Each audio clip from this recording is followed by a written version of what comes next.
Hello, everyone, and welcome to Doing Art episode 21.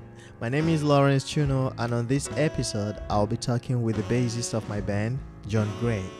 As you'll find out, John Gray is also a songwriter and leads the Jazz Thieves, an awesome modern jazz quartet based in Brooklyn, New York.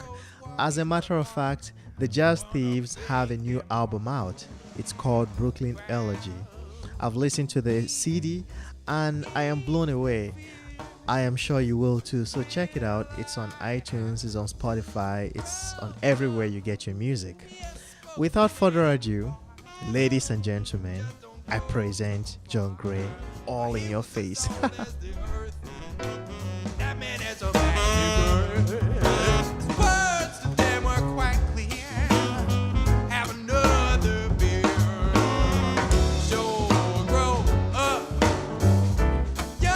John Gray, welcome to Doing Art.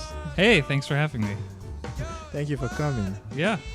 Is this is your first time visiting? This is the first time I've been to your apartment. I'm not gonna say surprised, Yeah. but it looks great. Looks great. Okay. So that means you used to. What did you think my place would look like, though? I didn't think it would look bad in any way. I was just very impressed. Maybe that's how I would say. Oh, thank you very much. Yeah, it's nicer than my place for sure. Oh, okay. Well, it's just these couches. The You couches told me are about the new. couches, but I Yeah. didn't know how good they would be. So they're much better than I. Yeah, they're really comfortable. Yeah. I'm happy I actually got them. Yeah. So, but let's talk about you. No, let's keep talking about your couches. No.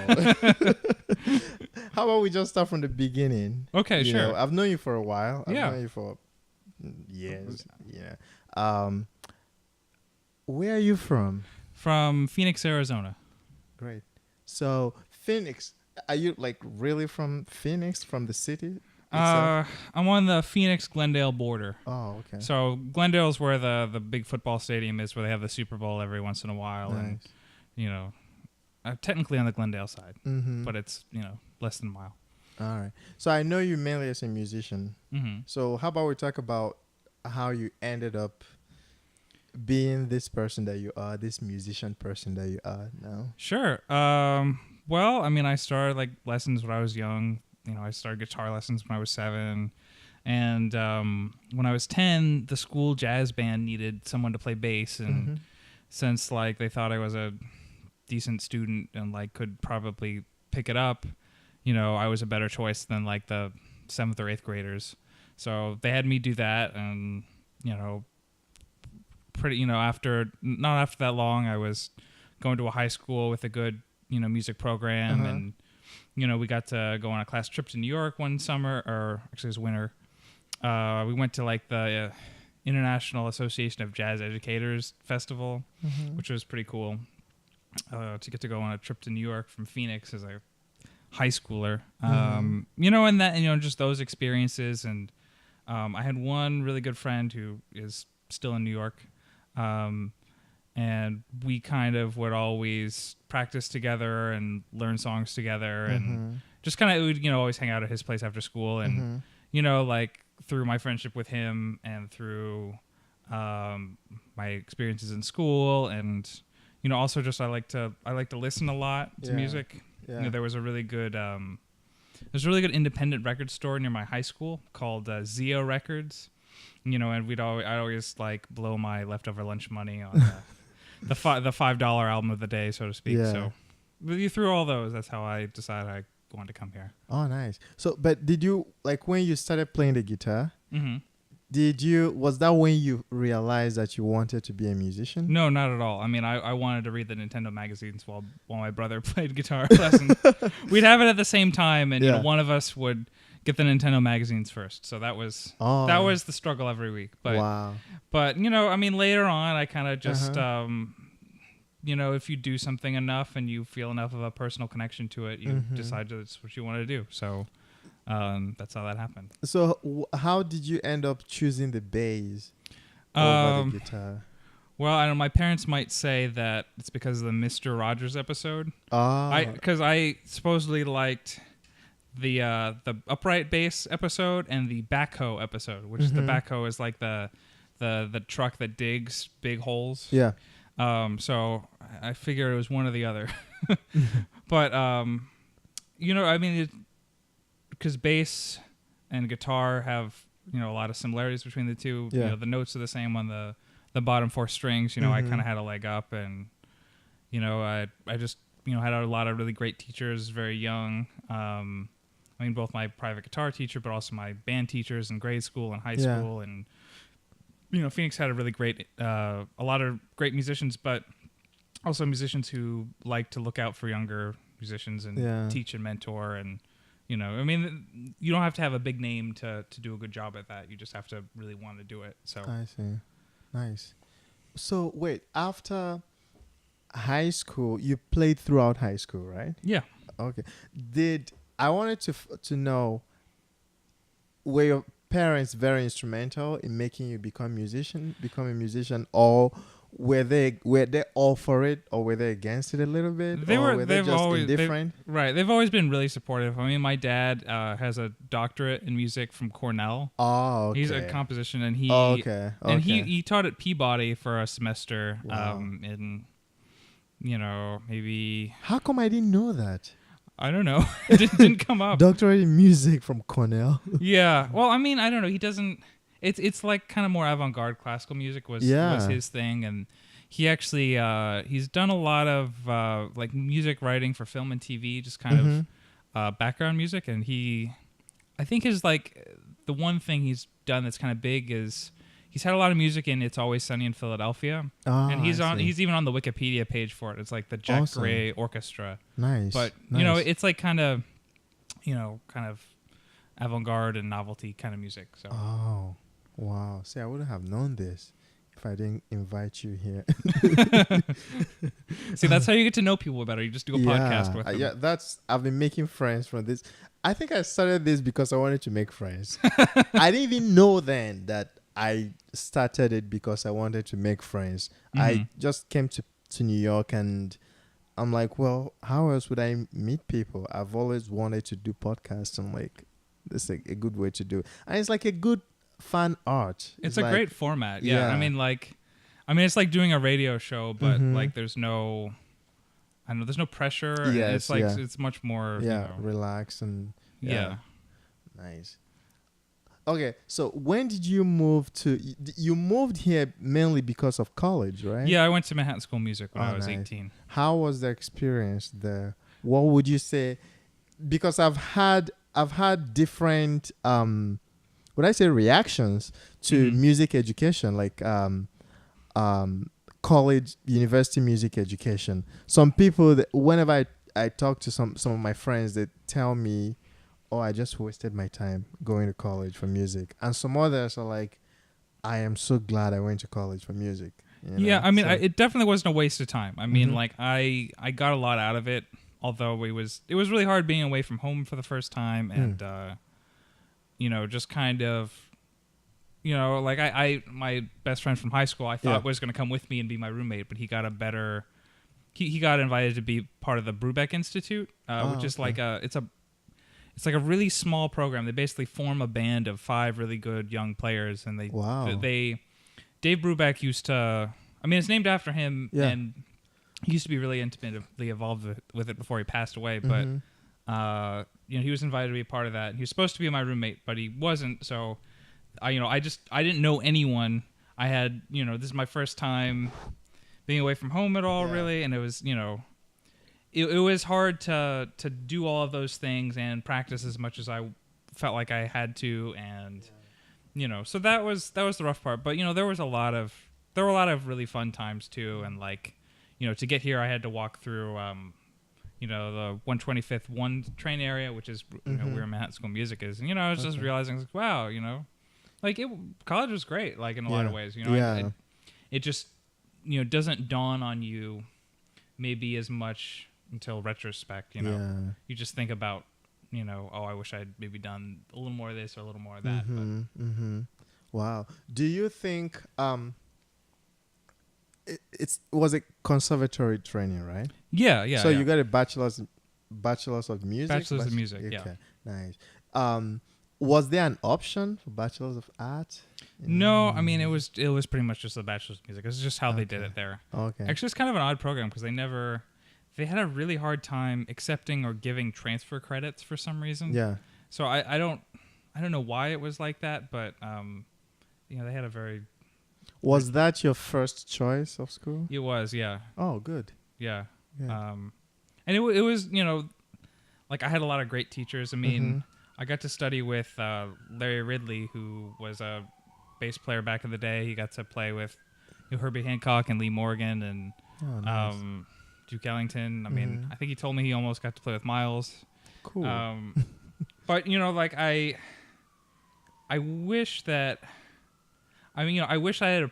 I appreciated it. I took lessons from him for 3 years, and like I feel like he's kind of been the biggest stylistic influence on everything I've been doing. Like I can't say it enough. I mean, I wish I had maybe realized it a little bit more when I was younger. Yeah. But I realize it now. Okay. Let's switch a little bit, switch gears. I want to talk about your music. Okay. Yeah. I want to talk about. I'm just gonna start with the latest album. I know an album is coming out. Yeah. Yeah. 2 days. So, in 2 days. Well, I don't know when this is gonna air, but it may be past 2 days. Well, I guess. I think I'll try to put it up as soon as possible. Okay. Yeah. So today is the 20th. It's coming out on the 22nd. 22nd. Yeah. Okay. 20th of September. It's called Brooklyn Elegy. Yeah. Do you want to talk about it? Sure. I mean, it's just kind of. When I write for my band, the Jazz Thieves, it's kind of it comes from a really personal place. Like when I'm in other groups, like I feel it passionately, and I have a step back. Like I can give advice without because I'm coming from a little bit of an outsider perspective. Yeah. But this is it just kind of tells the story of what it was like to kind of come of age in Brooklyn over the past 7 or 8 years. And like, I mean, the song Brooklyn Elegy I wrote 3 or 4 years ago, but like when you see a title later, like it maybe unintentionally has some meaning, and I just recently moved to Manhattan with my girlfriend about almost a year, maybe about 9 months ago. So like an elegy is like a song that's like, it's kind of like a funeral song. So it's kind of like my, the swan song for my early 20s, early and mid 20s. I see. So you wrote both the music and all the lyrics. Yeah. Okay. But you didn't sing any of them. No, because I'm not a very good singer. So let's talk about your. I think we should talk about your band. Yeah, because I know about your band, but I want to hear it from you. I can finally be on the record about why that. Yes, how please, that actually tell us works. about your band. Okay, well, I mean, a very nice band that sounds really good and really tight. Well, thank I you. must say, yeah. I mean Matt Robbins is my singer and my piano player, and I've known him since we went to Manhattan School Music together. He was. Did he went for piano? Yeah, he was a pianist, and he was there for a master's degree when I was at my senior year. Okay. And we had, like, I lived on the 12th floor, and like he had some friends that lived on the 13th of the dorms. Oh, okay. So like we all kind of, I kind of fell in with their friend, like the master's students that year. And yeah, I mean, he also contributes some of the songwriting too. Like, okay. Well, I mean, kind of what the process will be, or used to be. We actually used to be neighbors in Park Slope for a long time. It was kind of funny. He said, "Oh, I'm moving to Park Slope. You want to help me move?" And I open my front door and I see the moving truck. So that was serendipitous to say the least. But he, he's obviously the most important collaborator I have with. Okay. Music in general. Yeah. When it comes to this stuff, I mean, I've also been playing with my sax player Ayumi Ashito for several years, and we. How did you meet her? We met through a mutual friend named Carter Bales, and he used to have this apartment in Brooklyn that it was the nickname for it was Dark Loft. it was a loft that he built a rehearsal space in using construction skills he had learned being a construction worker for a couple years. So he would always have jam sessions there, and I met Ayumi at one of those, and I met a lot of friends at those. He's a very no one has more friends than Carter, so I mean I think he's been the best man at 5 or 6 weddings. Wow. I've never even been to a wedding. I've sung at weddings, but I don't think I've ever been. But he's been the best man. Like 4 or 5 I don't think I've ever been invited to a wedding. I've been paid to sing. It'll happen, dude. You can come to my wedding. Okay. You certainly can. Or we'll be invited. So yeah, so it was all through Carter, and he was in the band for a while, and he went back to school and some things. He was in your band. He's a drummer. He actually appears on this album on a couple tracks. Because 2 of the tracks we did a couple years ago. I see. He had some family medical things, and he had to bow out for a while. But and the drummer Tim Ford is a good friend of mine who we met through the Brooklyn jam session scene. I mean, he wouldn't play songs at Carter's house because he's a drummer, but he's someone who it's mostly through this place called Basic. It's this bar in Williamsburg, and it's a wonderful jam session that has a really good community feel, and people if somebody is having a rough day or doesn't play the way they want to, no one's going to make them feel bad for it. I see. And that's why it's been running for 4 or 5 years and never been stronger. Awesome. But yeah, so Matt, Ayumi, Tim, and we have and then you and me, yeah. So let's count. Let's list them. Matt Robbins. Yes, his Matt name Robbins. On vocals and piano. Yes. And you on bass. Yes. John Gray on bass. Tim Ford. Yes. On drums, and Ayumi Shito on saxophone. Right. Okay. Cool. And the album is this 4 instruments exclusively. No guitar. No sideman. Actually, there is a guitar. A couple years ago, we were playing with this friend of ours named Garrett Manley a lot, and he was in the band for a while. And he appears on. I think he just appears on the 6th track, Aftermath of a Bar Fight. Right. But So there are 4. Sorry, there are seven tracks in the album. 7 tracks. I listened to them. Okay. Is there any single coming out, like a video? I'm working on that. That's gonna have to actually wait until after the release. But okay. I mean I can't wait. Brooklyn Elegy, the song, the single from the album is actually available for a stream off of my website www.jazzthieves.com. All right. And nice. check it out. Cool. Is there any bass solo track on it? There's not like a dedicated bass solo track like a Portrait of Tracy or whatever. I mean, like I play the bass and I play it well, but I really pride myself on my compositions and lyrics and arrangements and stuff, and it's just not my style to do like a 5-minute let me show you what I can do on my instrument kind of stuff, because I can do stuff on my instrument, but it's not like it's just not it's not impressive in the way like a Jaco Pastorius or someone with a an amazing level of technique would be. But it's your composition, so you can do it however you want to do it. Oh yeah, okay, but I mean, like you can I don't know, you can live your life any way you want to, but I mean, I don't necessarily want to. There's some things I don't necessarily want to do. This is just that makes sense. Yeah. Now, why I'm asking, I'm building up to the question. I think I've asked you this question before. When I was listening to the album, it sounded really great, but it's vocally led album, right? And I'm not you are not the singer. So anybody listening to the vocals, to the songs, might think that I'm the singer. No, they might just say, "Oh, who is this guy?" Well, the person wouldn't say, "Who is this band?" Sure. You know what I mean? I mean, it used to be called the John Gray Band, Okay. and I just changed it to the Jazz Thieves because, I mean, it's a lot easier to. Are you sure? With the John Gray Band, it's a little more confusing because it's like, well, so John Gray is the leader, but he doesn't sing. I mean, with the Jazz Thieves, at least there's an illusion that, you know, well, I mean, and each of the songs has vocals in it.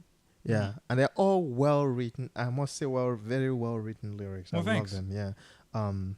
Yeah. Okay. Took cool. me a lot of bad lyrics to get there. Yeah, no. Tell me about it. I've torn up a lot of lyrics. I used to have a box filled with lyrics. Really? You know, yeah, and I still have them. Sometimes I just go through them and I pick one out. I'm like, oh, this is not too bad, and then I'll rewrite it and throw it into something nice.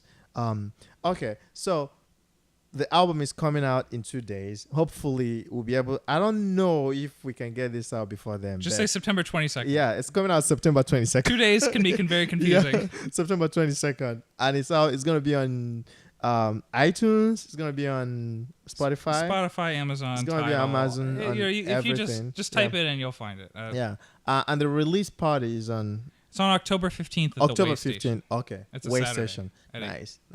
Cool. All right. So I want to switch gears again. Sure. Change gears. I want to talk about get a little serious. Okay. Historically, especially in this country, artists have been the voices of change, or they've lent their voices towards change. Sure. You know. So when, as an artist, as a musician, when you, as a practitioner of music, when you do that, when you practice music, do you ever, is there this part of you that ever say to yourself, oh, I'm trying to get to a level, or get to a level where this can affect change? Or do you ever have that in mind, that you're being an artist, that you're indirectly or directly influencing the society? And if not, or even if you do it, or if you don't do it, how do you plan to do that? How do I think about a social reach of my music? Yes, please. That's a way more articulate way of saying. You summarizing, you said it great. Summarizing my rambling.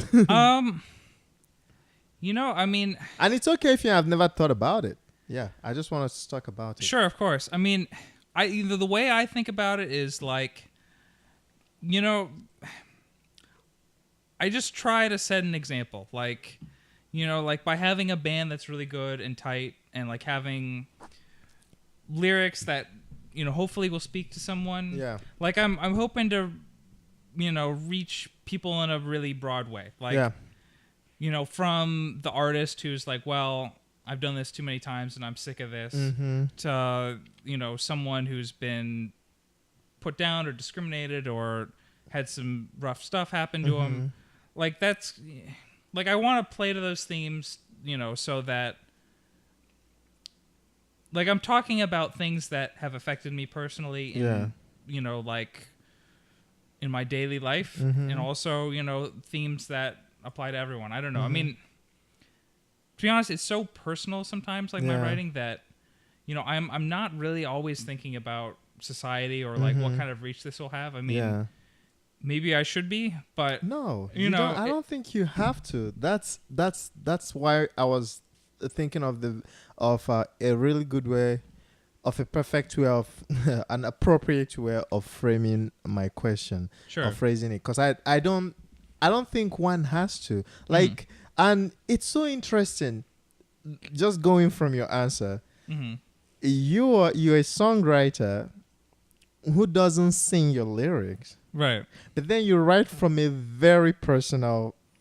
Actually, maybe that makes it easier because, like, I don't like, you know, it's like I write a joke for someone else to say at a club or something. Me, you can't duck that. No, I do. Like, you've heard my songs. No, I know. Most of them are like, I hardly get really personal.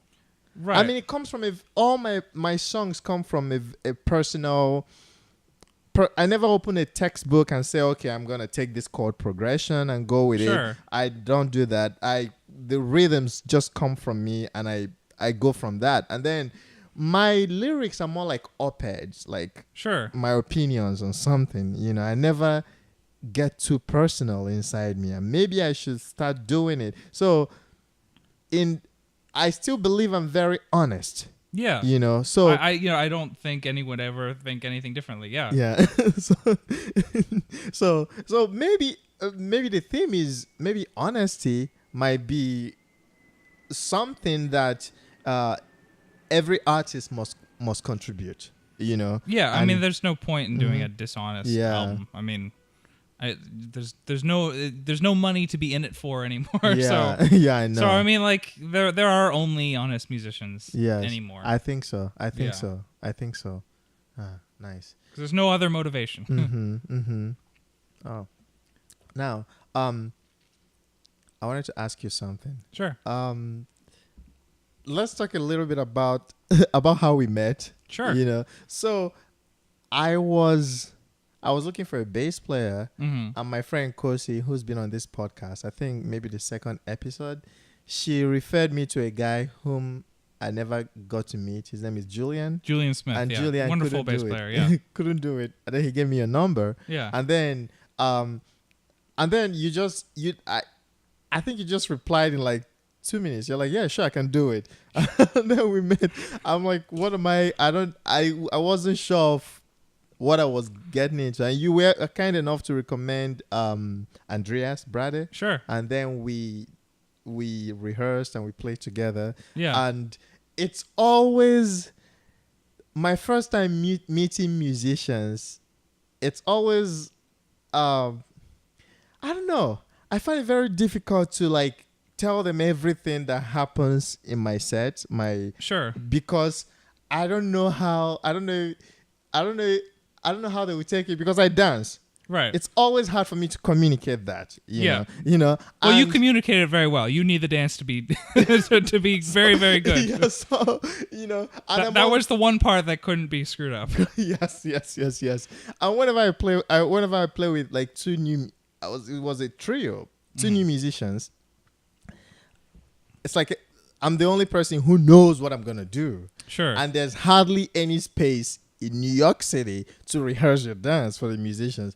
So Right. I'm always like, Certainly not an Andreas. yeah. So I'm always saying to myself, okay, I hope these people won't freak out if I start dancing.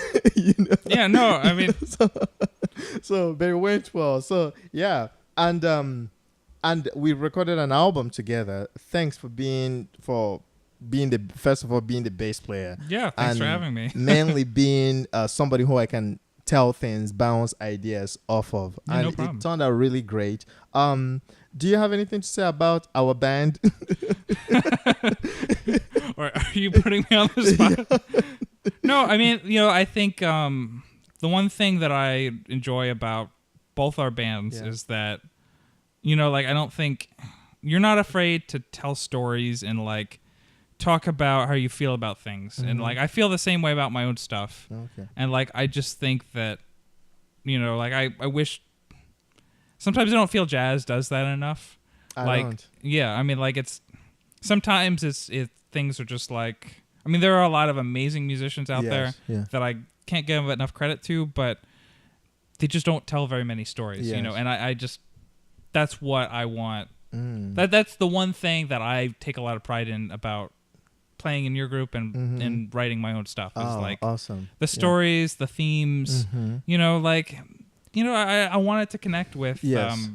like people who aren't musicians or people who aren't learned in any way about the music. I just want them to be able to hear that song. It's like, oh, okay, that's a little odd and great too, and I love it. Yes, You yeah, know? yeah. See, this one thing I talked about with Michael Eaton when he was on the podcast. Like, I don't think we made any headway, like that great of a headway towards it. But I was trying to tell him that I feel like jazz is such a great art form that just needs marketing. by the practitioners.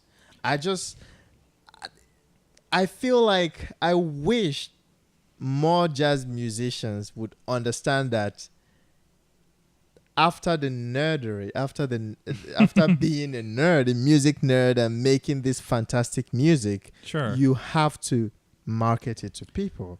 You still have to make it very consumable and palatable to people. And but I think that's just what we are seeking out of it. And there are plenty of guys who, if they ever got to play at the Village Vanguard for 50 people, that would be the crown. That would be the best day of their life. And for me, it probably would be too. But if if I could have like a 25-year-old guy or gal who would never listen to jazz or any kind of really creative music and say, wow, that really moved me, or something that really unlocked some part of my thinking, like that would be that's the best, if that can happen.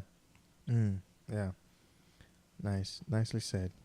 All right, so let's get to the fun part. I was gonna tell you something. I should have tell you to prepare. Oh, great. Okay. Yeah, there's this part of the podcast. I've had a little bit of wine, so I guess I'm prepared. So I call it No, You Didn't. It's like tell us an embarrassing story about. Okay.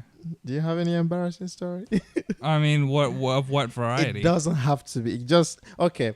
The only variety is that it's something you caused yourself. Something I caused myself? Yeah. Oh, boy. An embarrassing story that. Yeah.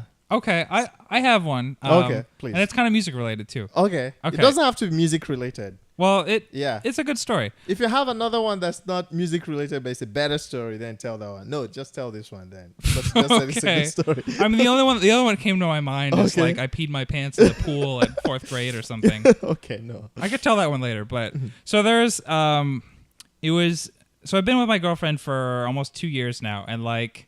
Good. It was actually about a girl I went out with right before that. And like she's someone who I had gone out with a couple of times a few months before, and whatever happened, and I ended up meeting up with her again, and it was just really awkward and weird, and nothing was going right. And at the end of the night, she got really mad at me and left for some reason. Yeah. And it's. Like she was into jazz, and I bought a couple tickets to go see Ron Carter play that night. And I never seen Ron Carter before, and those are good tickets. Yeah. And so she left, she walked out on me, and I was like, well, I have these 2 tickets to Ron Carter, like I better go to this concert. And I went, and I got to sit in the front row, and there was only 1 seat left in the front row. So I got to be the closest person in the audience to Ron Carter on that night because she walked out, And, I've never been more... Wait. You said there was 1 empty seat. There was 1 empty seat. So she couldn't have come up with me to the front. I would have had a terrible seat. Oh, okay. And, been there for 20 minutes or something, and I mean, thank God she was nothing. Crazy. But, I got to, I hadn't seen a concert in a long time that had been that inspirational. Also, I found someone who I feel like, I can model myself off of as a player. Someone who, because he was good friends with my college teacher, Larry Ridley, cool. And they kind of have the same philosophy and. Just very fundamentals based, and eat your vegetables. But I mean, it's true. Cool. I don't know. I could tell you the peeing my pants in the pool story if you want. Well, yeah, I'm it's down. not that good. I mean, it was 4th grade, and I had to pee, and it was the swim Olympics, and I ran out of the pool, and as my pants were dripping, I thought I concealed it pretty well, but the teachers knew. Wait, did the water turn blue? No, that was the urban legend, but it wasn't. I don't think it's true. I have other sources that have told me that they've done that, and it hasn't. It hasn't turned purple or whatever. Okay. It's just what they tell the kids. Yeah, I had a friend who shorted himself. He shorted himself. We were on a ride, roller coaster, roller coaster. Yeah, he was screaming so hard. Was he just afraid of the roller coaster? I don't know. He just he shot. Okay. Farted and shot it. I know what sharding is. Yeah. Okay. Oh, God, Anyway, so this part of the podcast is called "Turn Up or Mute." Okay. Anything you like, you turn it up. Okay. You say turn up. If you don't like it, you mute it. And you're allowed to say more about why you like it or not. Sure. So, how about driving? Like driving a car? Yeah. Turn it up. I mean, you know, Do you drive? I'm not in New York. I mean, Okay, except but when you can drive. I'm asking because of our trip to the Midwest. Oh, you're asking me to drive on it. Yeah, I won't be able to drive 14 hours. Yeah, I'm down. Okay. I mean, Mari and I rent cars to go places sometimes. Okay, cool. All right, I don't know. We went to Boston and Atlantic City this summer, so Nice. the only problem is her phone is terrible with reception. So like, I'll miss a crucial direction, and it'll just be, I'll end up on some back road in New Jersey. Yeah. That Oh shit. it's just like I shouldn't. Why didn't I make the major? Yeah. There were so many signs for New York, but overall, turn it up. Turn up. Cool. But mute her phone. Okay. How about math? Math. Yeah. I'm gonna say turn it up, but just a little bit.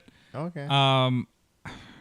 I always got like an 89 in math in high school, so I could never get an A. And I don't know, I was a straight A student. It made me mad that I could never get an A in math until I switched into the kind of the easier math class my senior year. Mm-hmm. If I had known how to study math, I think I Yeah. would have been better at it. But it was difficult because I just didn't quite grasp how to do it at the time. I see. But I appreciate it. How about Kanye West? I really like Turn It Up. I really like Life of Pablo and Oh, you've listened to it? I haven't. wait, I haven't gotten is the no? I mean is that track the old Kanye on Life of Pablo? I'm trying to remember. I don't really know. I just know I've heard that song and I love it. There's a song I like in it. It's called Ultralight Beam. Mm-hmm. Is that the album? Is that the Life of Pablo album? I don't know. I don't know. Maybe I should That's know a the little latest more. album, right? I don't know. I don't know a ton of Kanye's music. All I Yeah. know is I like the song "The Old Kanye" because I think it's really clever. Yeah. And like, I mean, for all the arrogant stuff that he Mhm. does in public, like I think that song is worthy of his reputation. Certainly, Mhm, mhm. How about Taylor Swift?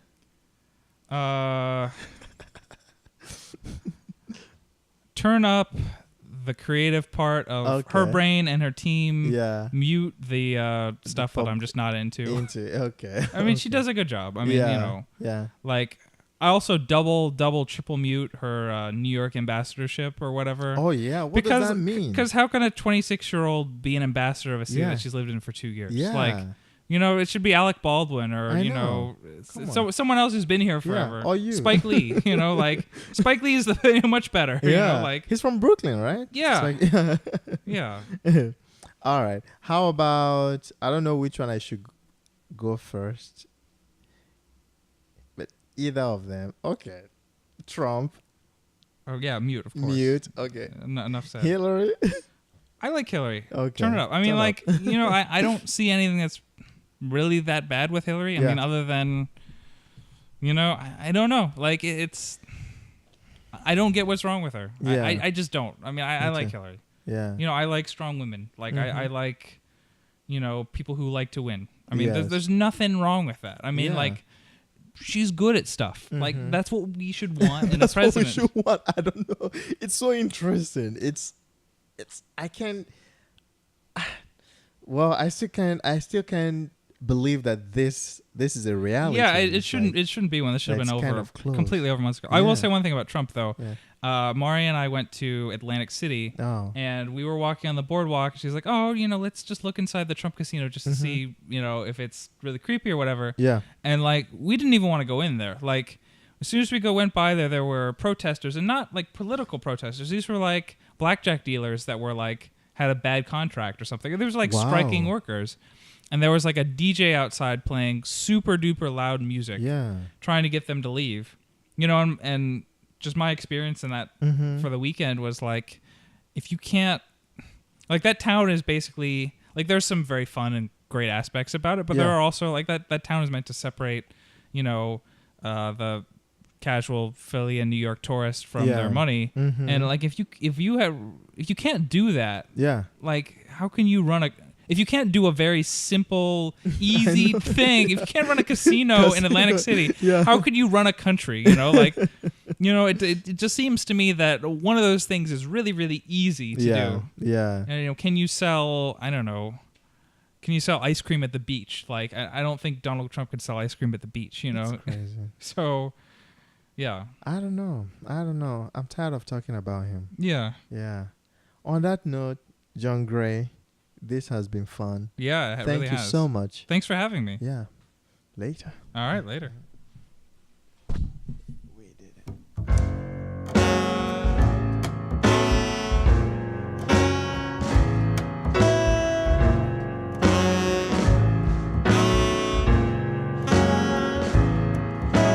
Darkness at night in the day, that's the Brooklyn way. Hip young bros walk in the park, wanna make their mark.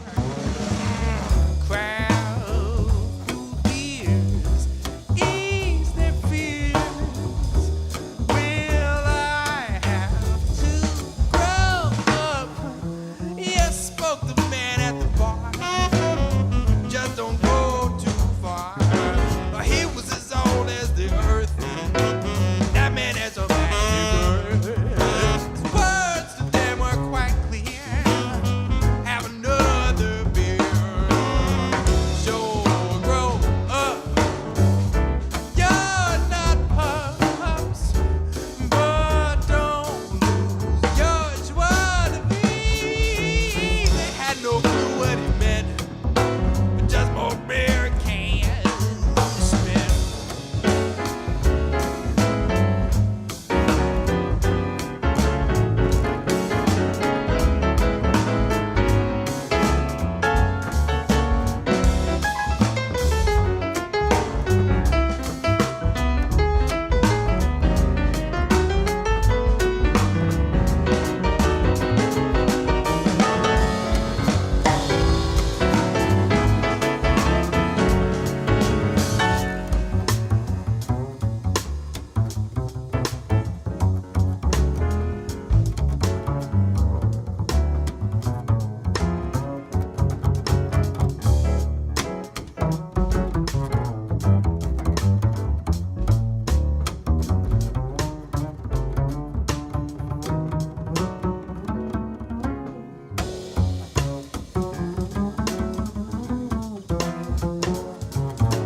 He was as old as the earth, and that man had the magic word.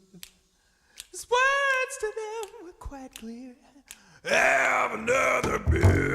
Oh, sure, grow up. You're not pups, but don't lose your joie de vivre. They had no clue what he meant. Just more beer I can't spend.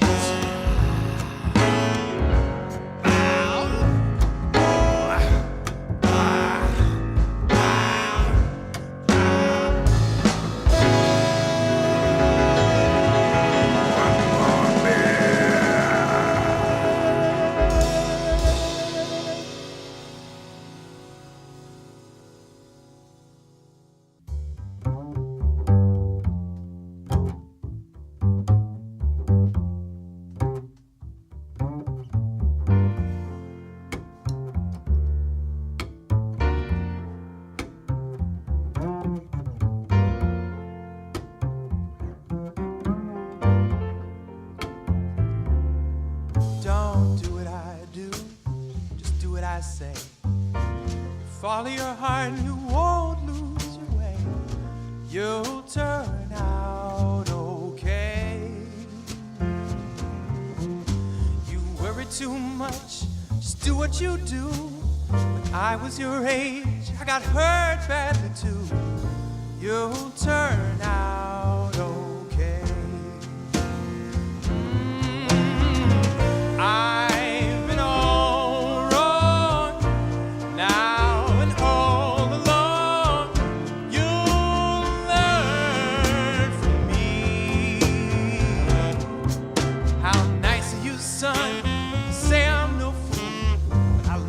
mistakes to be good through. You'll turn out okay.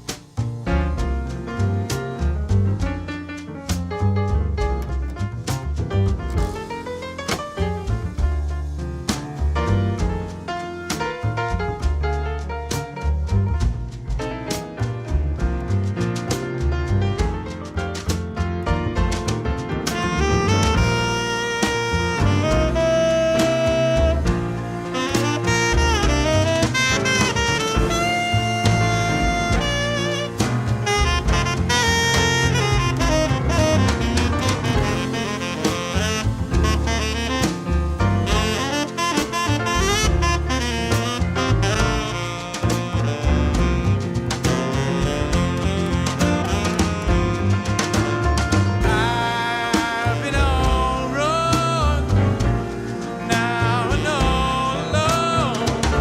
You'll learn from me. How nice of you, son, to say I'm no fool.